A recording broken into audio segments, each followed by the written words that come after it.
श्री स्वामी समर्थ. जय जय स्वामी समर्थ. नमस्कार तुम्हा सर्वांचे आपल्या स्वामी आई स्वामीमय चॅनलमध्ये मनापासून स्वागत आहे. स्वामींच्या कृपेने नेहमीच तुमच्या आयुष्यात सुख, समाधान आणि आनंद असावा इतकीच मी आपल्या स्वामींच्या चरणी प्रार्थना करते. आणि आपल्या आजच्या या नवीन आणि सुंदर व्हिडिओला पुन्हा एकदा नव्याने सुरुवात करते.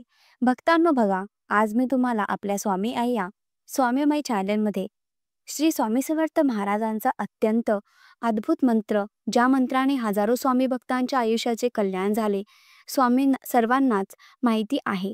महाराजांचा तारक मंत्र.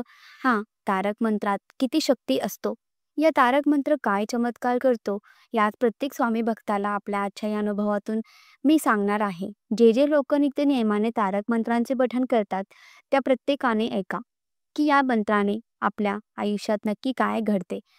आजचा हा अनुभव संभाजीनगर मध्ये राहणाऱ्या स्वामींच्या परमभक्त ताई सो रेणुका भोसले या स्वामी भक्त ताईंचा आहे. पुढील हा संपूर्ण अनुभव ऐकूयात या ताईंच्याच शब्दात. ताई म्हणतात, सर्वप्रथम सगळ्या स्वामी भक्तांना माझा नमस्कार. श्री स्वामी समर्थ. जय जय स्वामी समर्थ. मी रेणुका भोसले. खरं तर मी स्वामी भक्त किंवा अत्यंत मोठी भक्त असे काहीच नाही. माझा धर्म हा जैन, त्यामुळे आमचे देव आणि बाकीच्या सगळ्याच विधी ह्या अत्यंत वेगळा. मात्र माझं आणि माझ्या पतीचं लव्ह मॅरेज झाले. पती हे हिंदू कुणबी, त्यामुळे त्यांची गणपती बाप्पा, तुळजाभवानी, श्री स्वामी समर्थ महाराज, साईबाबा यांच्यावरती प्रचंड श्रद्धा. आमच्या लग्नाला आमच्या दोन्ही घरच्यांचा प्रचंड विरोध. मात्र आमचं एकमेकांवरती खूप प्रेम होतं. घरच्यांना ते मान्य नव्हतं. माझ्या घरच्यांनी माझ्यासाठी एक चांगलं स्थळ बघितलं. लग्नाची तारीख झाली, बरेचसे विधी पार पडले, पण मला हे लग्न करायचं नव्हतं. त्याच वेळेस माझ्या पतीचे गुरुचरित्र पारायण सुरू होतं.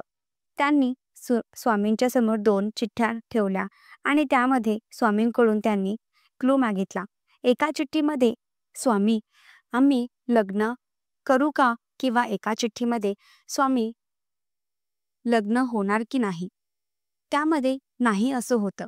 दोन्ही चिठ्ठ्या स्वामींच्या समोर ठेवल्या आणि त्या 2 चिठ्ठ्यामध्ये जी चिठ्ठी उचलली त्यामध्ये स्पष्ट होतं, लग्न करा. मग माझ्या पतीने मला सांगितलं, आम्ही पळून गेलो आणि पळून जाऊन लग्न केलं. लग्नानंतर माझ्या पतीच्या घरच्यांनी मला घरात घेण्यास नकार दिला. पण माझ्या पतीचा स्वामीवरती विश्वास होता. स्वामी काहीतरी चमत्कार घडवतील आणि हे सगळं बदलतील, हे मला सांगायचे. आम्ही दोघे वेगळे एका भाड्याच्या रूममध्ये राहू लागलो. दोघेही नोकरी करत होतो, त्यामुळे सगळं व्यवस्थित होतं. मात्र मला माझ्या घरच्यांची प्रचंड आठवण यायची. शेवटी आई बाबा, त्यांचे प्रेम हे सर्वात मोठे, पण त्यांना भेटू शकत नव्हते, कारण मी पळून गेल्यानंतर माझ्या बाबांनी अगदी माझा श्राद्धच माझ्या घरी घातलं. माझं तोंडही कधी ढगणार नाही अशी शपथ ठोकली. त्यामुळे मग घाबरून मी सुद्धा त्यांना कधी फोन केला नाही. जेव्हा जेव्हा आठवण यायची मी मनात रडायचे. मात्र मी माझ्या पतीकडे बघून शांत बसायचे. सुखाचा संसार सुरू होता. सगळं काही छान सुरू होतं. लग्नाला 6 महिने झाले असतील आणि आम्ही फिरण्यासाठी अक्कलकोट, तुळजापूर, गाणगापूर अशा ठिकाणी, धार्मिक ठिकाणी गेलो. जेव्हा आम्ही तिकडनं घरी आलो त्याच्या 15 दिवसानंतर माझ्या काही वेगळ्या बदल होऊ लागले. सतत चिडचिड होऊ लागली. सतत राग यायचा. प्रत्येक गोष्टी हातातून मी खाली फेकायचे, फोडायचे, तोडायचे. पतीसोबत सतत भांडायचे. मलाही कळत नव्हतं मला नक्की काय झालं. जवळपास 1.5-2 महिने असंच वागत होते. त्याच्यानंतर कळालं की मी गरोदर आहे.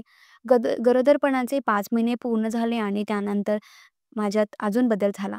मी आमच्या घराच्या गोल फिरू लागले. आम्ही आमच्या गावात अगदी केस सुट्टे ठेवून हसून प्रत्येक अमावस्येला आणि पौर्णिमेला रात्री बेरात्री अचानक फिरू लागले. मला काहीही कळत नसायचं. मी शुद्धीतही नसायचे. मग माझे पती घाबरायचे.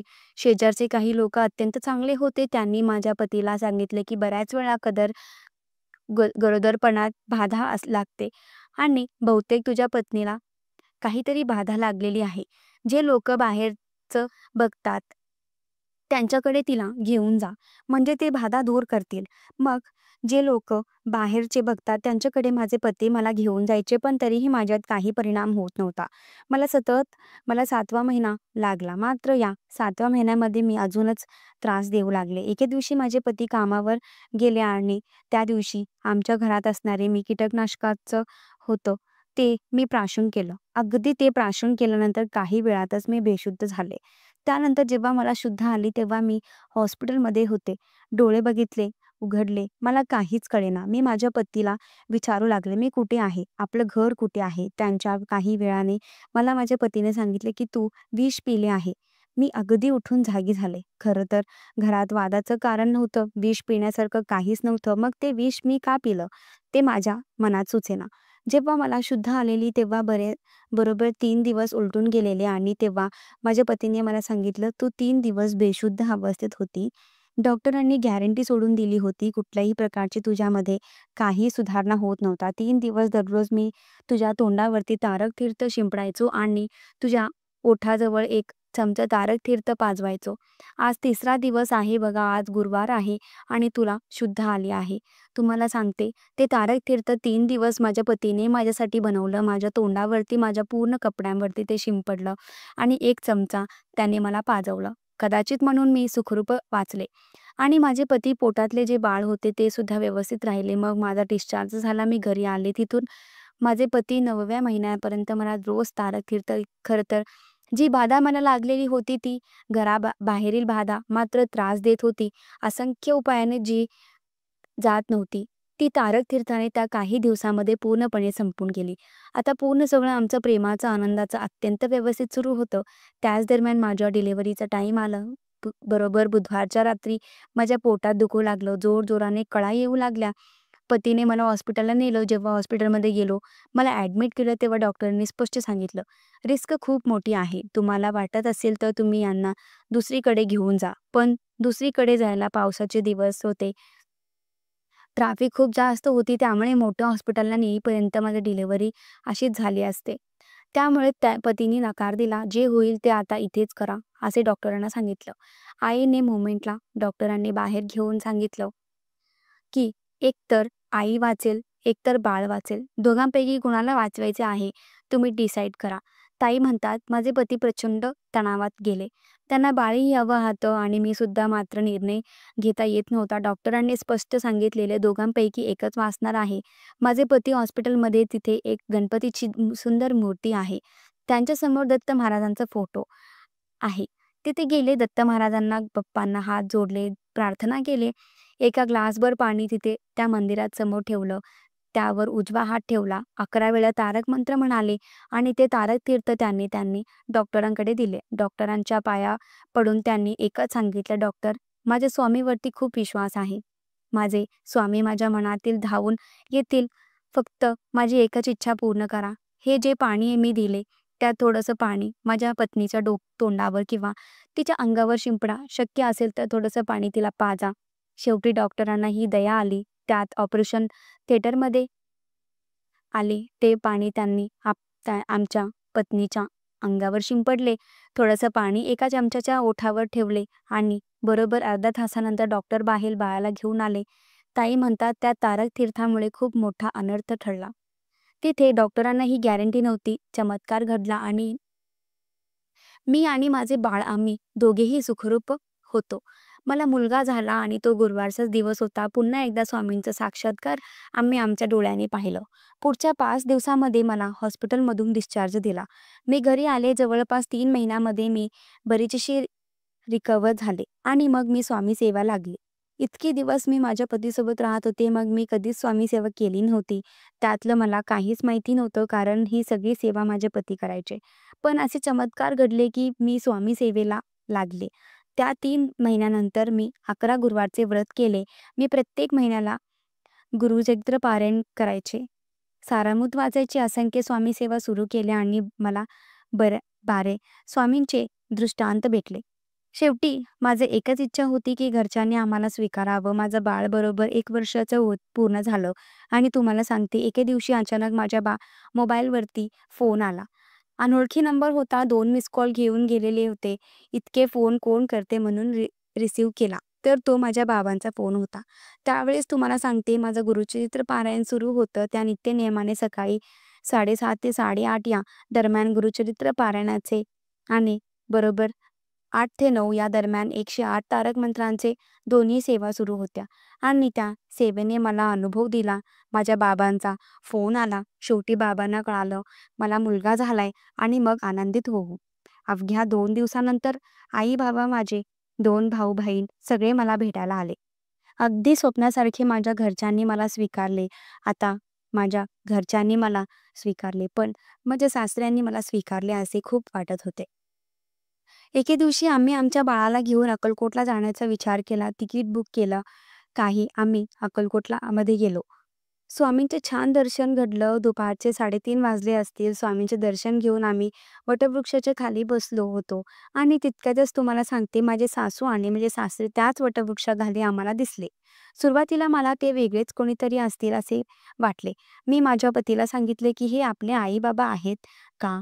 माझ्या पतीने पुन्हा त्यांना मागे वळून बघितलं तेव्हा ते म्हणाले म्हणाले, "हो, पण अक्कलकोटमध्ये आजच्याच दिवशी हे कसे आले?" त्यांच्यानंतर त्यांनी तोंड न दाखवता तिथून निघून जाण्याचा विचार केला. कारण ते आमचा खूप राग-राग करायचे. त्यामुळे उगाच त्यांना त्रास नको म्हणून आम्ही त्याच्यापासून दूर जाऊ लागलो. पण शेवटी त्या वटवृक्षाखाली आम्ही ज्या बाजूने जात होतो, एकदा स्वामींच्या संकेताप्रमाणे ते आमच्यासमोर आले आणि यावेळेस त्यांनी आम्हाला पाहिले. आमच्या हातात असणारा जे बाळ होतं ते माझ्या सासूबाईंना बघितलं. तिला कळालं असावं की ते आमचंच बाळ आहे आणि पटकन तिने ते बाळ तिच्या कडीवर घेतलं. अगदी त्याला मुके घेऊ लागली. त्याला गोजारू लागली. त्याचं प्रेम पाहून आम्हाला हे गहिवरून आलं. त्यानंतर माझे सासू आणि सासरे माझ्या बाळाला उराशी घेऊन खूप रडले. खरं तर जेव्हा मी सासूबाईंना विचारलं की तुम्ही कसे आले आहात, तेव्हा त्यांनी सांगितलं की जवळपास 2 महिने सतत स्वप्नात स्वामी येतात, अक्कलकोटला बोलवतात आणि म्हणून मी तुझ्या बाबांनी गाडी बुक करून आज आम्ही दोघेही अक्कलकोटला आलो. ताई म्हणतात म्हणजे स्वामींचा योजना किती मोठी होती की त्याच वेळी आम्ही सुद्धा अक्कलकोटला आलो. त्यांना सुद्धा आणायचा योग आला आणि आम्ही आमची तुटलेली भेट अक्कलकोटमध्ये जुडली. मग तिथून आम्ही घरी गेलो. घरच्यांनी मग आम्हाला स्वीकारलं आणि आम्ही आता सगळे गुणा गोविंदाने राहत होतो. खूप अडचण आल्या, खूप अडथळे आली, पण स्वामींनी सगळं काही ठीक केलं. या सगळ्या गोष्टीमध्ये तुम्हाला सांगते, सगळ्यात प्रभावी माझ्या आयुष्यात कुठली सेवा असेल तर ती तारक मंत्र. मी नित्यनियमाने तारक मंत्र म्हणायचे आणि त्या तारक मंत्राने माझ्या आयुष्यात खरंच चमत्कार घडवले. ताई म्हणतात, माझं बिघडलेलं, संपलेलं, शून्य झालेलं आयुष्य तारक मंत्रांच्या सेवेने पूर्ववत झालं. काही जमलं नाही तर चालेल, पण आणि तारक मंत्र म्हणा, कारण या सेवेने आपल्या आयुष्याचं सोनं होतं. श्री स्वामी समर्थ भक्तांनो, किती अद्भुत अनुभव. तुम्हाला आजचा हा अनुभव कसा वाटला? कमेंट करा. तुमचेही काही असे अनुभव असतील तर शेअर करा. श्री स्वामी समर्थ. जय जय स्वामी समर्थ.